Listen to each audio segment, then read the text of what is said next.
எல்லாருக்கும்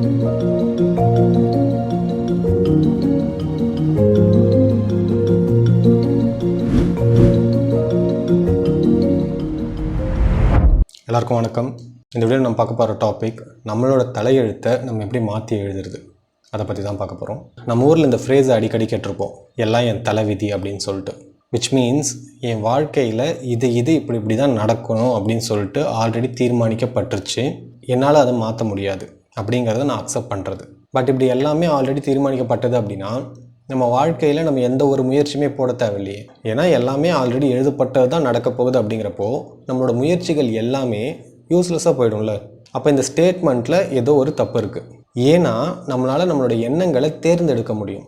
உதாரணத்துக்கு இப்போ ஒரு 2 பேர் எடுத்துப்போம். 2 பேருமே ரொம்ப ஒரு ஏழ்மையான ஒரு குடும்பத்தில் பிறக்கிறாங்க. அதில் ஒருத்தர் இது என்னோட தலைவிதி அப்படின்னு சொல்லி விதி மேலே பழிய போட்டு அவர் வாழ்க்கையை வாழ்ந்துட்டுருக்கார்.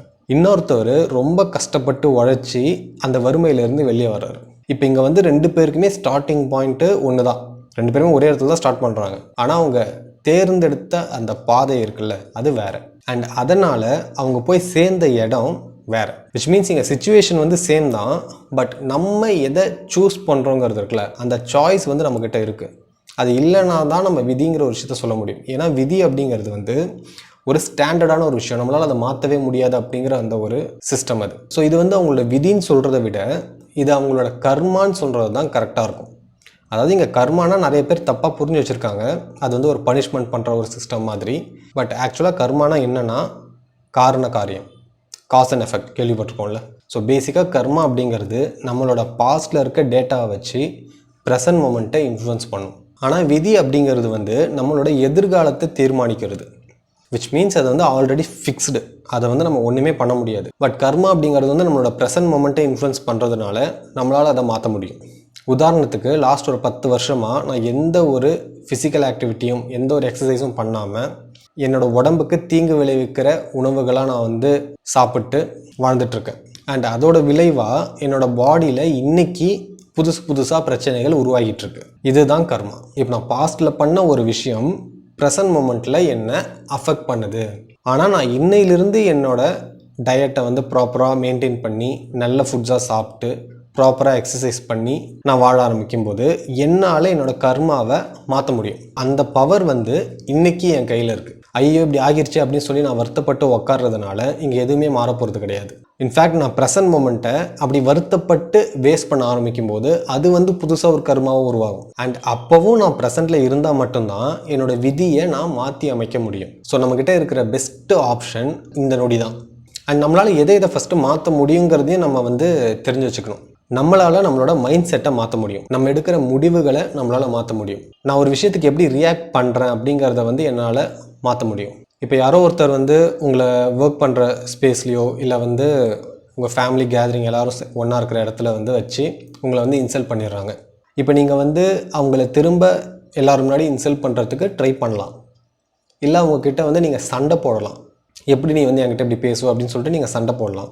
இல்லைனா அவங்கள நம்ம அமைதியாக அவாய்ட் பண்ணிட்டு நம்ம லைஃப்பை நம்ம வாழலாம். ஸோ சாய்ஸ் நம்மக்கிட்ட எப்போவுமே இருக்குது. அண்ட் இப்போ நம்ம எதை சூஸ் பண்ணுறோமோ அதுக்கேற்ற மாதிரி தான் நம்மளோட கர்மாவும் அமையும். நீங்கள் அமைதியாக அந்த பர்சனை அவாய்ட் பண்ணிட்டு வரும்போது அந்த பர்சனோட நெகட்டிவ் எனர்ஜியை உங்கள் வாழ்க்கையிலேருந்து நீங்கள் தள்ளி வைக்கிறீங்க. இப்போ உங்களோட எதிர்காலத்தில் நிம்மதி அப்படிங்கிற அந்த ஒரு விஷயம் ப்ரெசண்ட்டில் நிற்கும். அதை நம்ம ஸ்பாயில் பண்ணோன்னா அது அப்போ நம்ம எப்படி ரியாக்ட் பண்ணுறோம் அந்த மொமெண்ட்டுக்கு ஆன விஷயம் அது. பட் என்னென்னா அந்த நிம்மதினு ஒரு விஷயம் உங்கள் லைஃப்பில் ஆட் ஆகும். அந்த கர்மா உங்களுக்கு சேரும். இதுவே நீங்கள் அந்த பர்சன்கிட்ட கத்தி சண்டை போடும்போது அந்த இன்சிடெண்ட் திரும்ப உங்கள் லைஃப்பில் ஏதோ ஒரு பாயிண்டில் வந்துக்கிட்டே இருக்கும். அந்த பர்சனை ஏதோ ஒரு விஷயத்தில் இன்சல்ட் பண்ணணும், அசிங்கப்படுத்தணும் அப்படின்னு சொல்லிட்டு ப்ரோக்ராம் ஆகும். அண்ட் நம்மளோட செயல்களும் அதுக்கு ஏற்ற மாதிரியே அலைன் ஆகிட்டு வரும். அந்த பர்சனை பற்றி ஏதோ ஒரு பர்சன்கிட்ட நீங்கள் ஏதோ ஒரு விஷயத்த சொல்லுவீங்க, அந்த பர்சன் போய் அந்த பர்சன்கிட்ட சொல்லுவாங்க, திரும்ப அது ஒரு சண்டை க்ரியேட் ஆகும். ஸோ இது ஒரு செயின் ரியாக்ஷன் மாதிரி போய்கிட்டே இருக்கும். ஸோ நம்மளோட கர்மாவை நம்ம கண்ட்ரோல் பண்ணவும் விடலாம். அப்படி கண்ட்ரோல் பண்ண விடும்போது அது நம்மளோட விதியாக மாறும். நான் எப்பவும் பைக் ஸ்பீடாக ட்ரைவ் பண்ணிகிட்டு இருக்கேன் அப்படிங்கிறப்போ அது என்னோட கர்மாவாக மாறுது. அண்ட் இதோட விதி என்ன, நான் இப்படியே ட்ரைவ் பண்ணிட்டு இருந்தேன்னா ஏதோ ஒரு பாயிண்டில் நான் ஆக்சிடெண்ட்டை ஃபேஸ் பண்ணுவேன். இது என்னோடய விதி. இப்போ இதை என்னால் மாற்ற முடியுமா? எஸ். இந்த நொடி நான் என்னோடய பைக் ஸ்பீடை குறைச்சி நார்மல் ஸ்பீடில் ட்ரைவ் பண்ண ஸ்டார்ட் பண்ண ஆரம்பிக்கும் போது என்னோட கர்மாவை நான் மாற்றி எழுதிட்டேன். நம்ம இங்கே எடுக்கிற ஒவ்வொரு கான்ஷியஸ் டெசிஷனுமே வந்து இங்கே புதுசாக ஒரு ப்ராபபிலிட்டியை க்ரியேட் பண்ணிகிட்டு இருக்கோம். அதாவது கான்ஷியஸ் டெசிஷன் மட்டும்தான் ப்ராபபிலிட்டி க்ரியேட் பண்ணுமானா அப்படி இல்லை. நீங்கள் வந்து அன்கான்ஷியஸாக பண்ணுற ஒரு விஷயமே வந்து அது ப்ராபபிலிட்டிஸ் க்ரியேட் பண்ணிட்டு தான் இருக்குது.